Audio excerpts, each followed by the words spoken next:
రంగాపురం గ్రామంలో కృష్ణయ్య అనే వృద్ధుడు నివసించేవాడు. ఆయనకు గోపి అనే మనవడు ఉండేవాడు. మనవడు తప్ప నా అనేవాళ్ళు ఎవరూ లేరు. కానీ కృష్ణయ్య మంచితనం వల్ల ఆ ఊరి వాళ్ళు చేదోడు వాదోడుగా ఉండేవారు. అలా ఆ ఊరి వాళ్ళ అండదండలతో మనవడిని చదివించేవాడు. అలా కాలం వెళ్ళదీస్తున్నాడు కృష్ణయ్య. అయితే మనవడు మాత్రం పెరిగే కొద్దీ సోమర్తనం కూడా పెరిగింది. తల్లిదండ్రులు లేకపోవడంతో గోపి ఆడిందే ఆట పాడిందే పాటగా ఉండేది. కృష్ణయ్యకు ఏవేవో అబద్ధాలు చెప్పి స్నేహితులతో అల్లరి చిల్లరగా తిరిగేవాడు.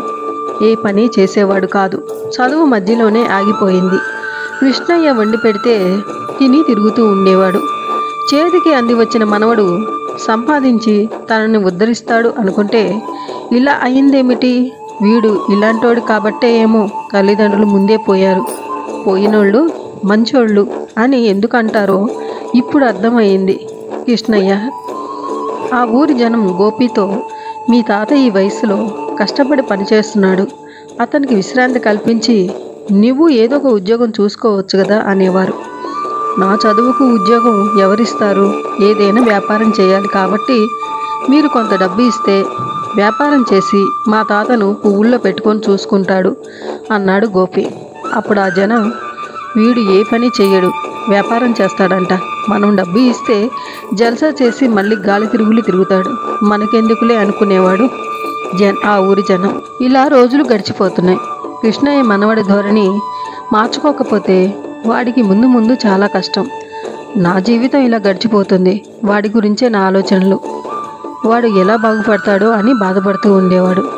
ఒకరోజు కృష్ణయ్య, నిన్ను కూర్చోబెట్టి తిండి పెట్టడం నా వల్ల కాదు, నా ఒంట్లో బాగుండటం లేదు, నేను ఇక పని చెయ్యలేను, నిన్ను పోషించటం నా వల్ల కాదు, కాబట్టి నువ్వు పని చూసుకుంటే తప్ప ఈ ఇంటికి రావద్దు అంటూ గోపిని ఇంట్లో ఎంచి తరిమేశాడు.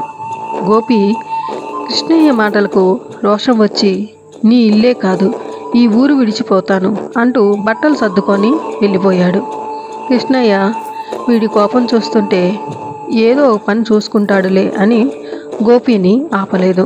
గోపికి వేరే ఊరికి వెళ్ళటానికి అతని దగ్గర చిల్లి గవ్వ కూడా లేదు. అందుకే నడుచుకుంటూ వెళ్తున్నాడు. చాలా దూరం నడిచాక అతనికి నీరసం వచ్చి ఒక చెట్టు కింద కూర్చున్నాడు. తను తెచ్చుకున్న మంచినీళ్ళు కొద్దిగా త్రాగి తుండువా పరుచుకొని పడుకున్నాడు. చల్లని గాలికి నిద్ర పట్టింది. గోపికి మెలకు వచ్చేసరికి చీకటి పడింది. అక్కడ ఉన్నవేవో చింత చెట్లు. తన ఊళ్ళో జనం ఇలా అనుకునేవారు, చింత చెట్టు మీద దెయ్యం ఉండేదని. అది గుర్తుకు వచ్చి గోపికి వణుకు పుట్టింది. తన తాత కృష్ణయ్య గుర్తుకు వచ్చాడు. తాత చెప్పినట్లు ఏదో ఒక పని చేసుకుంటే పోయేది. తాత మీద కోపంతో ఇల్లు విడిచి వచ్చాను. ఈ చీకట్లో దెయ్యం వస్తే నేనేం చేయాలి అంటూ వణుకుతున్నాడు. ఇంతలో వెనక నుంచి శబ్దం వచ్చింది. తిరిగి చూశాడు. అక్కడ దెయ్యం కనిపించింది. ఏయ్, ఎవరు నువ్వు? అడిగింది దెయ్యం. నా పేరు గోపి, మా తాత పేరు కృష్ణయ్య అని చెప్పాడు దెయ్యానికి గోపి. నీకు ఎంత ధైర్యం నా చెట్టు కిందకు వచ్చి కూర్చున్నావు? నా సంగతి తెలుసా నీకు? అడిగింది దెయ్యం. తెలుసు అంటూ వణుకుతూ, మా ఊళ్ళో అనుకునేవారు జనం చింత చెట్టు కింద దెయ్యం ఉందని, అది ప్రాణాలు తీస్తుందని కూడా చెప్పేవారు అన్నాడు గోపి. మరి తెలిసి ఇక్కడ ఎందుకు ఉన్నావు? అడిగింది దెయ్యం. మా తాత నన్ను ఇంట్లో ఇంచి వెళ్ళగొట్టాడు. నడుచుకుంటూ ఇక్కడికి వచ్చేసరికి నిద్ర వచ్చింది, పడుకున్నాను. లేచేసరికి చీకటి పడింది. నన్ను క్షమించు, నేను ఇప్పుడే వెళ్ళిపోతాను అన్నాడు గోపి. వెళ్ళిపోతావా? దొరికావు.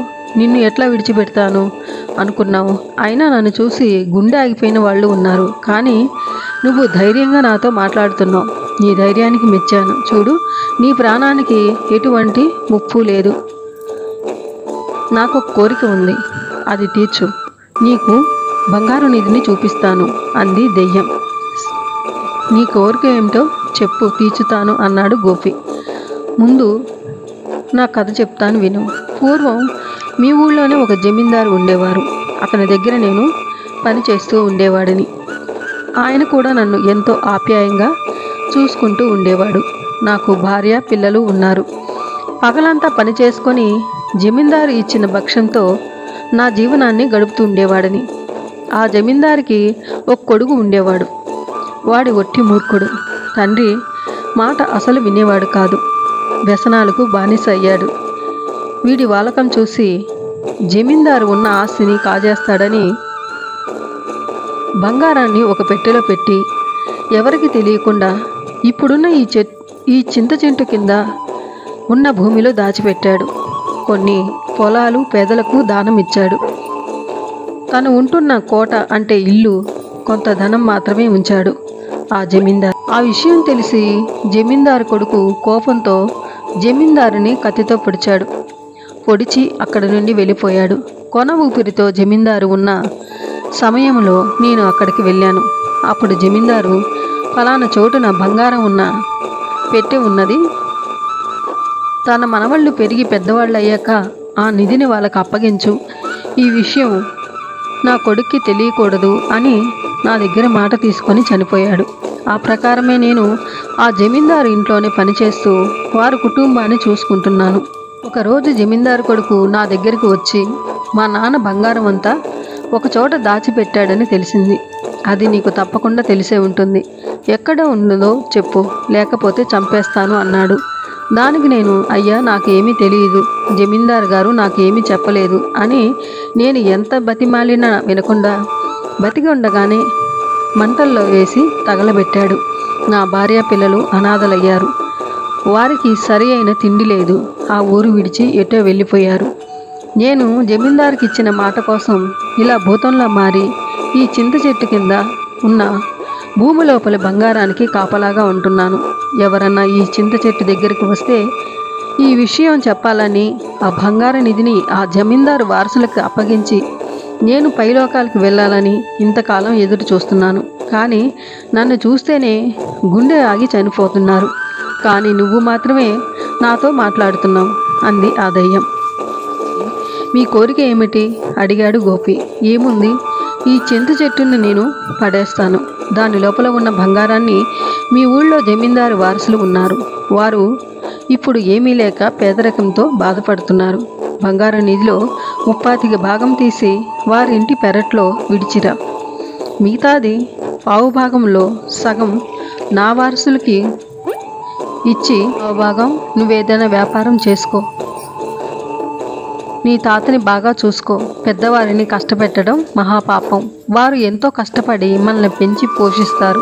వృద్ధాప్యంలో వారిని కన్నబిడ్డలుగా చూసుకోవాలి అంది దెయ్యం. నన్ను క్షమించు, నేను మా తాతను బాగా చూసుకుంటాను. అలాగే నువ్వు చెప్పినట్లు ఈ బంగారాన్ని జమీందారు వారసులకి అందజేస్తాను. మీ వాళ్ళు ఎక్కడ ఉన్నారో తెలుసుకొని ఈ ఊరికి తీసుకువచ్చి మిగిలిన బంగారాన్ని అప్పగిస్తాను. నా మాట నమ్మండి అన్నాడు గోపి. గోపి, నువ్వు ఇప్పుడే వెళ్ళు, ఆలస్యమైతే తెల్లవారుతుంది. జమీందారు వారసుల గారి పెరట్లో ఇది విడిచిరా అంటూ దెయ్యం బంగారు పెట్టెను గోపికి ఇచ్చింది. అది తీసుకొని గోపి దెయ్యం చెప్పినట్టే చేశాడు. తెల్లవారుజామునే గోపి ఇంటికి వెళ్ళాడు. గోపి కోసం బాధపడుతూ ఎదురు చూస్తున్న కృష్ణయ్య గోపిని చూసి ఆప్యాయంగా హత్తుకున్నాడు. కృష్ణయ్యని చూస్తూ గోపి ఇలా అన్నాడు, తాత, ఇక మనకు ఏ కష్టాలు ఉండవు అంటూ దెయ్యం చెప్పిన కథను చెప్పాడు. కృష్ణయ్య చాలా సంతోషించాడు. దెయ్యం వారసులను కనిపెట్టాలని ఆ ఊళ్ళో జనాన్ని విచారించాడు గోపి. వారు ఇలా చెప్పారు, పొరుగురులో కూలి పనులు చేసుకుంటున్నారని.